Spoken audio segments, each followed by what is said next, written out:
So, this is kind of a question I've been having racked in my brain for a while now, and I will kind of share it with you guys as well, what am I saying?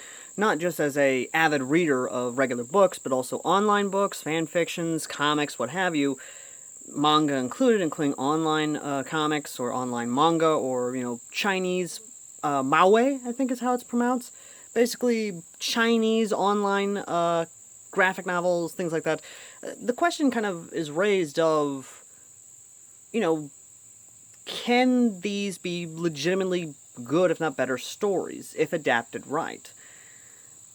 I think, because I want to kind of concentrate on fan fiction for a minute, is there are some fan fictions that are legitimately good, if not better, than the actual source material that they are basically, in fair use, mind you, because fair use copyright law, are actually adapting from or in some way, just using as a base. A good one that right off the top of my mind, because it's legitimately good, is Critical Darling's Faith series. His Castlevania Ruby crossover series. 3 legitimate iterations, all of which were good. What am I saying? Is legitimately good, because it not only improves upon the Castlevania characters, but also kind of incorporates the mythos really good. Another good example is some John Arc series of fanfictions by a Coer.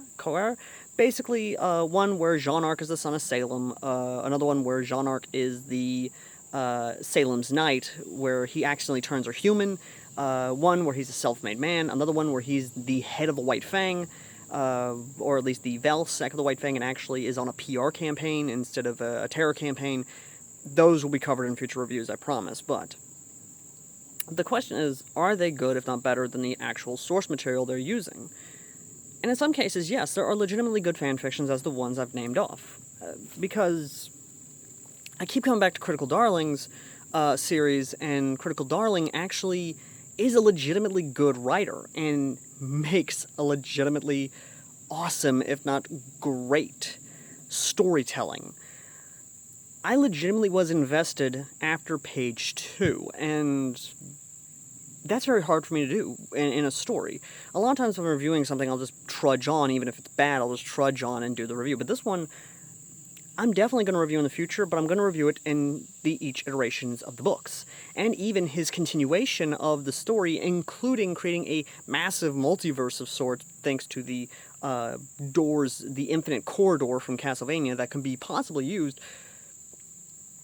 Dracula is now in, or at least Castlevania's Dracula is now in My Hero Academia, and still has a connection to the Rubyverse, and even has sort of created this whole afterlife, which I have personally incorporated as well, and I'm currently trying to create a cool multiverse-type conflict with not only him, but also a few other authors as well who do Jean Arc stories and just other fanfictions in general.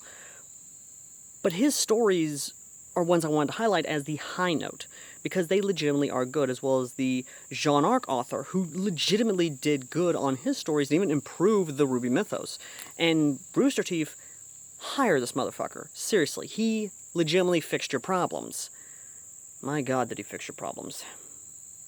Anyway, aside from that, there are other authors who don't exactly do good. Countless self-insert stories that are just... yeah, but we want to concentrate on the ones that actually legitimately improve the mythos and improve the story as a whole. And again, there are a lot of good authors who do that, be it on fanfiction.net or even on any other ones. Another good one is, of course, the Yojo Senki, or Saga of Tanya the Evil fanbase. One is, of course, The Leader, where Tanya is the insert of Adolf Hitler. Instead of her basically doing the whole Sieg Heil thing and exterminating all the Jews, no, she's legitimately using her knowledge of the history, and, we can definitely see this as the continuation of the story, the main storyline of her actually running Germany, or in this case now the European Union. Yes, she is creating her own European Union, an EU, where she is uniting all of old Prussia and sort of creating this European Union of sorts. And her character is done in a way that is believable. We know Tanya as this sort of cynical, corporate, political type entity. And it's perfectly believable that even if they wanted to continue the story in the series itself, that this is how the character would possibly move on. Again, it's a great expansion on the universe itself, and if the author wanted to, they could probably contact, or the creator of Yojo Thank You wanted to, he could probably contact this person and maybe hire him on as a story writer, because again, it is a legitimately good story. Even if it has a slow update for each chapter, it's still legitimately good.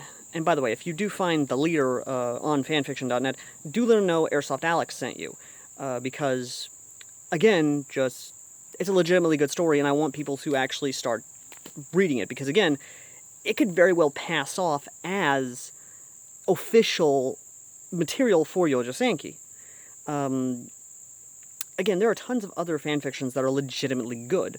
Another one, which is by a Wattpad author called Mobile Suit, is called The Hero Who Answers the Call of Duty.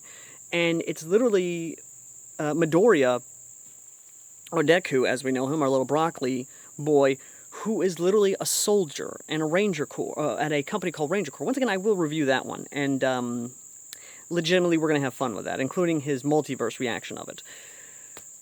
That one, Deku has a quirk which basically gives him an FPS HUD, a first-person shooter HUD, and his training is legitimately military special operations, a combination of not only SEAL training, Ranger training, Delta, GSG-9, literally all Special Forces operation training, and makes him the ultimate soldier. And while, yes, you may go ahead and go with the whole, oh, that just makes him a Marty Stu or a Mary Sue.